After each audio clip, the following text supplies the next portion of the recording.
Kesunyian malam di kawasan Curug Bojong Sari, Depok, Jawa Barat, tanggal 14 Juni 2020 berubah menjadi kegaduhan di media sosial. Saat sebuah benda menyerupai bola api berukuran cukup besar, melintas di angkasa dan berhasil diabadikan seseorang, sembari berteriak bola api itu sebagai santet. Lantas, seperti apa fakta mencengangkan yang berhasil diungkap penelusuran tim status selebritis?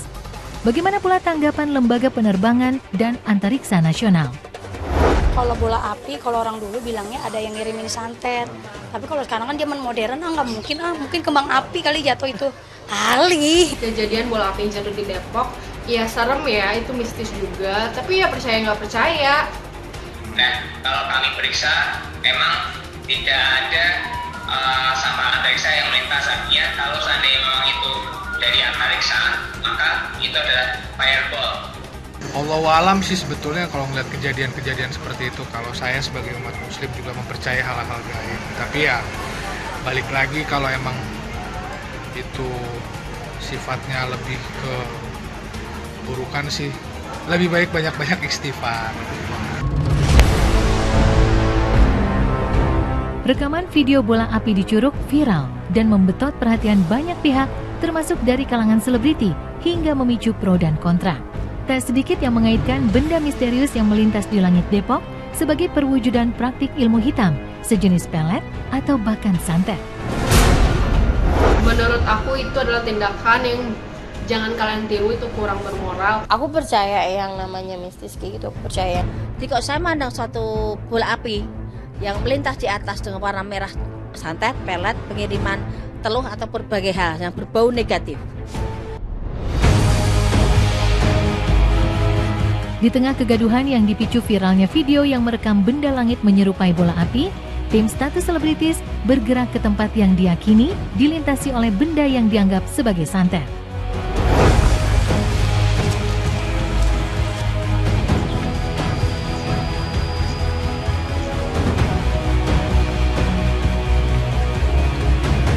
Aneh, artinya beda ya dengan kalau mungkin zaman terdahulu, itu zaman nenek kita yang dulu itu mungkin bola apinya seperti apa, kalau ini kayak nyata seperti buatan.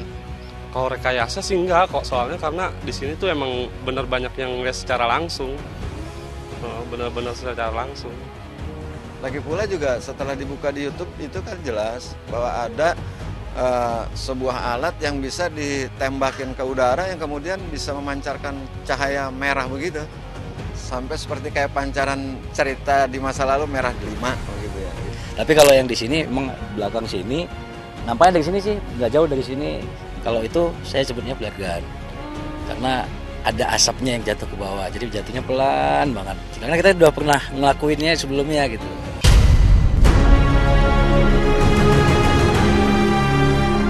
Benda misterius yang terbang rendah di atas pemukiman warga ternyata bukan hal aneh di kalangan selebriti.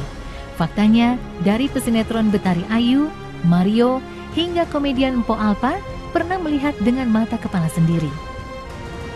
Aku sempat ngeliat dulu. Jadi kalau bola santet itu kan dia terbang sebenarnya. Begitu, nggak turun begini. Dia kayak keliling gitu, kayak nyari rumah. Tahu gue sih begitu ya. Dulu pernah waktu itu ibu saya lihat di Bali.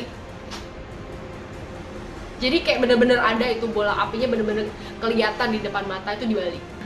Sekali sih sebetulnya kayak ngelihat bola gitu, ya kayak di film-film gitu loh. Setelah akhirnya itu dikait-kaitan sama hal-hal supranatural, ya gimana ya ngomongnya ya 50-50 sih. Fenomena benda misterius di angkasa tak hanya terjadi di Curug Depok, Jawa Barat. Di kawasan Pilbara, Australia Barat, benda aneh menggurat langit, bergerak cepat, memendarkan cahaya terang berwarna kehijauan, juga sempat terekam kamera. Maraknya fenomena misterius yang terjadi di angkasa dimaknai beberapa pihak sebagai isyarat akhir zaman. Jadi menurut saya sih itu bukan tanda-tanda akhir zaman gitu, dan toh sampai sekarang kayak nggak ada isu aneh-aneh gitu. Dikit-dikit dikait-kaitkan dengan akhir zaman, dikit-dikit dikaitkan dengan akhir zaman, itu cuma bola api, enggak lah, enggak. Kemungkinan besar saya kira adalah fireball atau Nah, sementara yang terekam oleh kamera dan yang diberitakan di situ itu merupakan bola api, yaitu bongkahan batu yang barangkali ukurannya di bawah 1 meter. Itu bisa jadi pecahan asteroid, pecahan komet yang masuk ke atmosfer dan terbakar. Hikmahnya adalah lebih jaga diri kita sendiri, selalu berdoa sama Allah agar dilindungi dari hal-hal yang buruk dan jahat.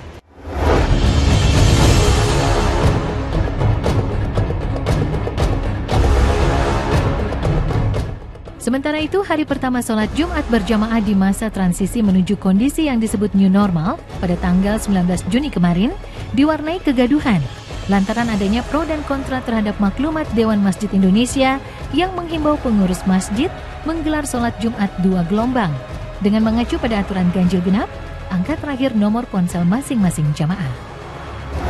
Hah? Kayak kendaraan dong? Ganjil genap gimana ceritanya maksudnya?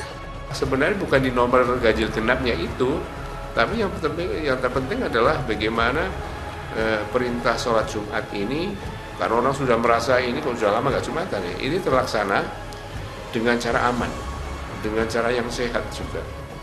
Dan ini saya kira memang memerlukan kreativitas. Nah ini kan menjadi lucu, sebab manajemen masjid itu tidak seperti manajemen di tempat lain. Siapa yang paling pertama datang, dia yang di saf terdepan. Mau dia gubernur, mau dia bupati, mau dia presiden, mau dia menteri, kalau dia terlambat datang, dia di belakang. Dan menurut saya ya, kalau memang itu tidak bertentangan dengan syariat Nabi ya nggak apa-apa ya. Dan hal ini kan Majelis Ulama mengatakan tidak menyanjurkan, tapi juga tidak menyalahkan. Ya saya bilang, saya nggak masalah kalau memang itu masjidnya membludak. Mau bilang apa lagi, silakan kita menjaga keamanan ya.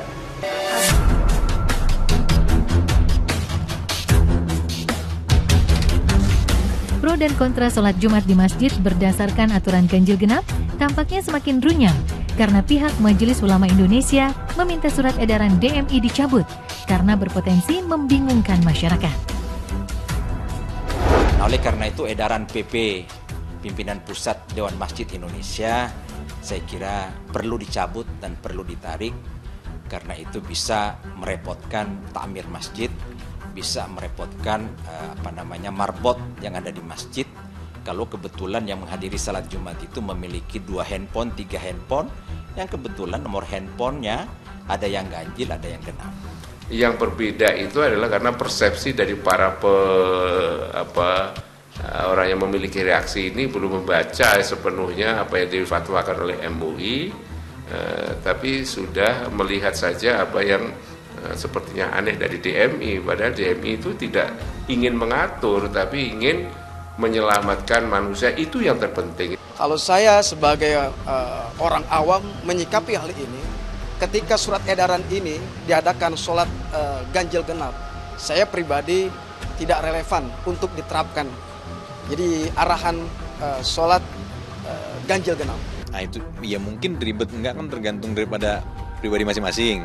Alhamdulillah aku belum pernah dapat yang begitu gitu. Jadi emang masjid di komplek rumah tuh emang besar karena emang dia nyatu sama sekolah dan memang anak sekolahnya lagi nggak sekolah gitu. Jadi ya emang kebagian masjidnya alhamdulillah yang nggak seperti itu gitu.